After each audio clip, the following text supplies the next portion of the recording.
Hello everyone, welcome to Gyanpuriyam. इस video में हम लोग केस स्टडी बेस्ड क्वेश्चन को सॉल्व करेंगे। तो चलिए देखते हैं क्वेश्चन है हम लोगों के पास। There are two windows in a house. First window is at the height of 2 metre above the ground and the other window is 4 metre vertically above the lower window. Ankit and Radha are sitting inside the two windows at points G and F respectively. At an instant, the angles of elevation of a balloon from these windows are observed to be 60 degree and 30 degree as shown below. तो यहाँ पे हम लोगों के पास एक data दे रखा है। Based on the above information answer the following questions. तो इस इंफॉर्मेशन के आधार पर हम लोगों को जो क्वेश्चंस गिवन है उसको सॉल्व करना है। ठीक है, तो सबसे पहले हम लोग क्या करते हैं, क्वेश्चंस के अकॉर्डिंग जो है वो पहले हम लोग फिगर को ड्रॉ कर लेते हैं। There are two windows in a house. First window is at the height of 2 metre above the ground. ये हो गया आपका ग्राउंड। ठीक है, हम सपोज दैट यहाँ पे है आपका फर्स्ट विंडो।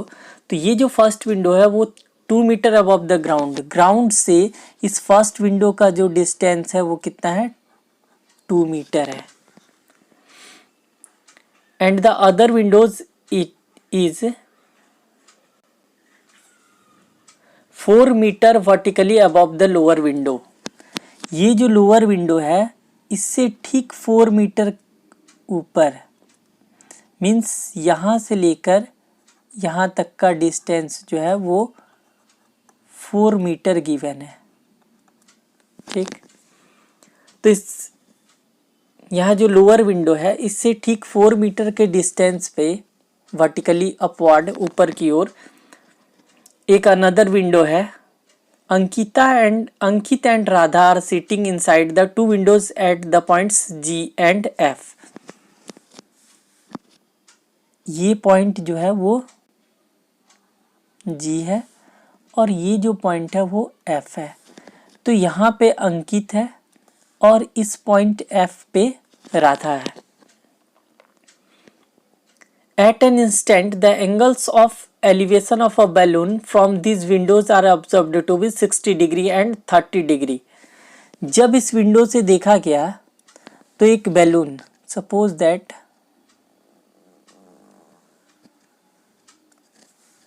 यहाँ पे एक बैलून है। ठीक है, तो दोनों विंडो से ये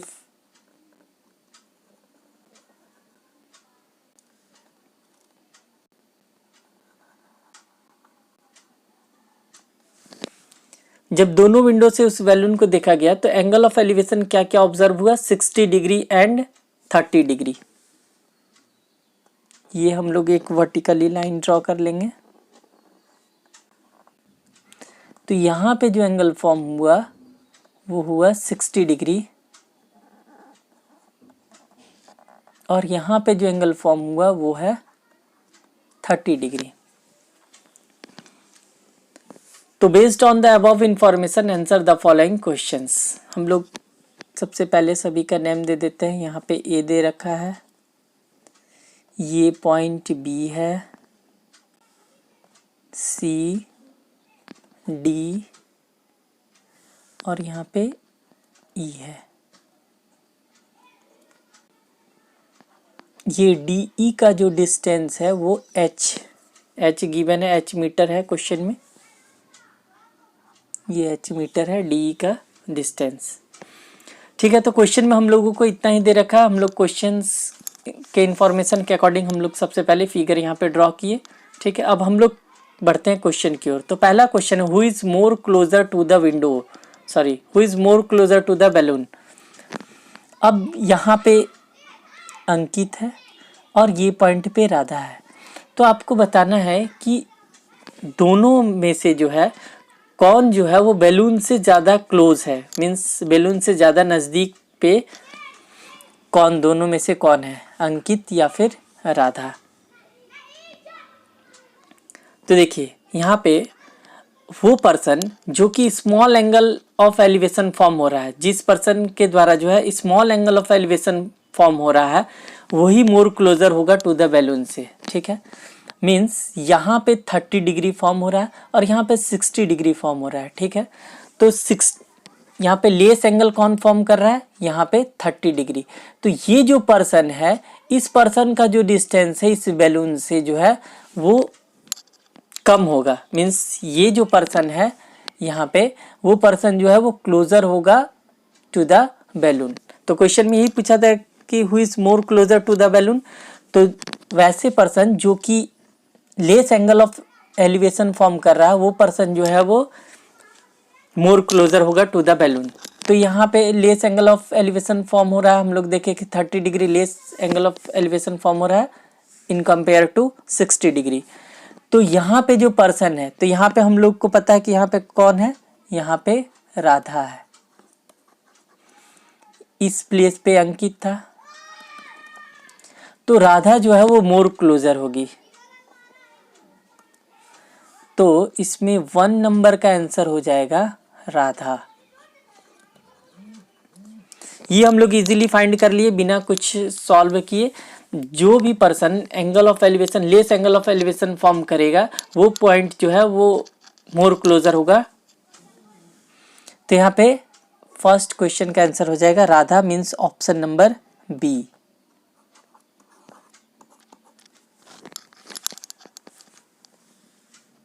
तो चलिए अब देखते हैं नेक्स्ट क्वेश्चन नंबर 2। तो क्वेश्चन नंबर 2 है आपके पास, value of D F is equal to, D F का जो वैल्यू होगा वो क्या होगा, ठीक है। हम लोग फिगर देखते हैं सबसे पहले। फिगर में डी एफ जो है वो यहाँ पे है, ये डी एफ है। तो डी एफ का वैल्यू हम लोगों को फाइंड करना है कि डी एफ का वैल्यू क्या होगा, ठीक है। तो हम लोग ये वाले ट्रायंगल में लेते हैं, in triangle D E F, ये वाले ट्रायंगल में, in triangle D E F हम लोग ट्रायंगल डी ई एफ में लिए। तो यहाँ पे हम लोग लेते हैं, यहाँ पे एंगल है 30 डिग्री, tan 30 डिग्री का वैल्यू क्या हो जाएगा, D E by D F, D E by D F. tan 30 degree का वैल्यू हो जाएगा D E by D F. अब tan 30 डिग्री का वैल्यू होता है 1/√3। डी ई का वैल्यू जो है वो क्वेश्चन में कितना है, h मीटर ये गिवन है, ये हो गया h। और डी एफ का तो वैल्यू हम लोगों को फाइंड ही करना है। तो यहाँ से क्रॉस मल्टीप्लाई हम लोग कर देंगे, तो D F into 1 D F हो जाएगा, और h को √3 से मल्टीप्लाई कर देंगे तो √3h। तो डी एफ का वैल्यू हम लोगों का कितना आया, √3h। अब हम लोग देखते हैं ऑप्शन में कौन सा है। तो option number B, option number B √3h जो है वो इस क्वेश्चन का आंसर हो जाएगा। हम लोग को डी एफ का वैल्यू फाइंड करना था, तो डी एफ का वैल्यू हम लोग ट्राइंगल डी ई एफ में लिए, tan 30 degree equal to D E by D F. सभी का वैल्यू हम लोग पुट किए, तो डी एफ का वैल्यू क्या आया, √3h, या फिर इसे हम लोग h√3 भी लिख सकते हैं। चलिए अब देखते हैं नेक्स्ट थर्ड नंबर इसमें।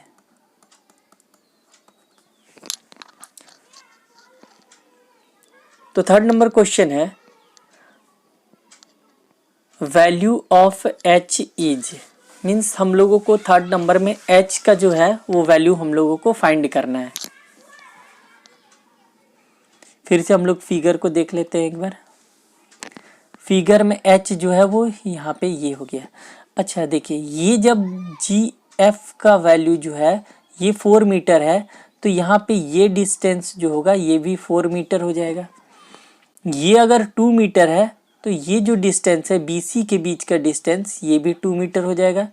ये यहाँ से यहाँ तक ये डिस्टेंस 4 मीटर हो जाएगा, ठीक है। अब हम लोगों को फाइंड करना है ये h का वैल्यू। अभी हम लोग जस्ट ये डी एफ का वैल्यू हम लोग अभी जस्ट हम लोग फाइंड किए √3h। तो ये जब √3h हो गया तो ये भी वैल्यू जो है वो √3h ही हो जाएगा। अब हम लोग को क्वेश्चन नंबर 3 में दे रखा है h का वैल्यू फाइंड करना है, ठीक है। तो हम लोग लेते हैं इन ट्रायंगल GCE, ये वाले ट्रायंगल में हम लोग लेते हैं इन ट्रायंगल GCE।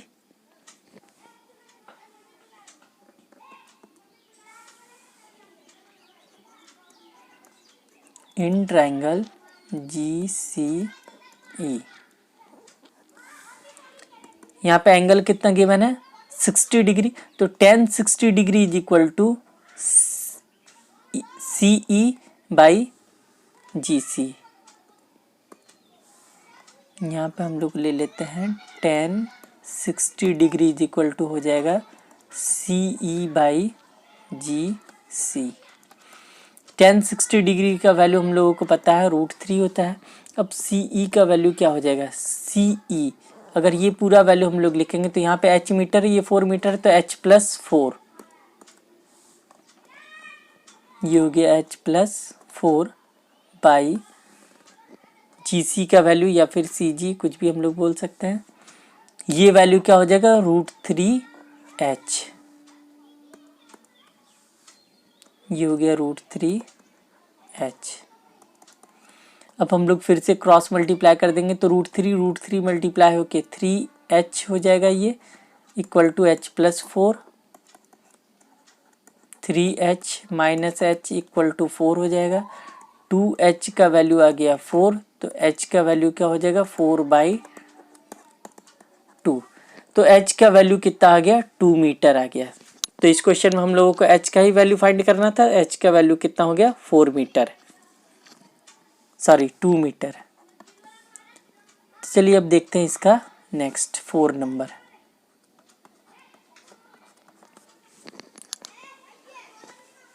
क्वेश्चन में क्या गिवन है, height of the balloon from the ground, ground से बैलून का हाइट जो है वो क्या होगा। हम लोग फिगर देख लेते हैं पहले। ये हो गया ग्राउंड और बैलून हो गया यहाँ पे ई पे, तो BE का वैल्यू क्या होगा ये हम लोगों को फाइंड करना है।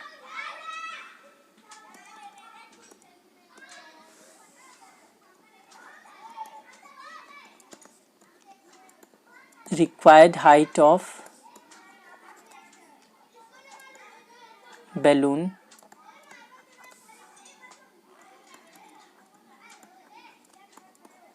from the ground is equal to,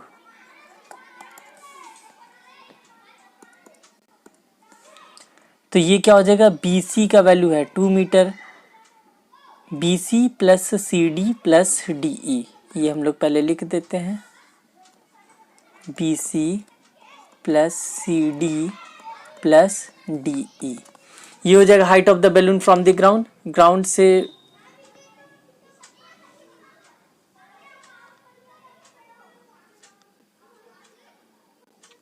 ठीक है। तो हम लोग देख लेते हैं फिर से figure.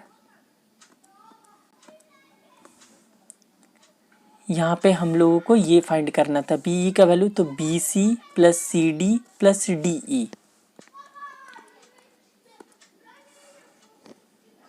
BC plus CD plus DE। BC का वैल्यू कितना है 2 मीटर है, CD का वैल्यू जो है वो 4 मीटर है और DE जो है वो h है, और h का वैल्यू अभी जस्ट हम लोग फाइंड किए 2 मीटर, तो ये भी हो जाएगा 2 मीटर।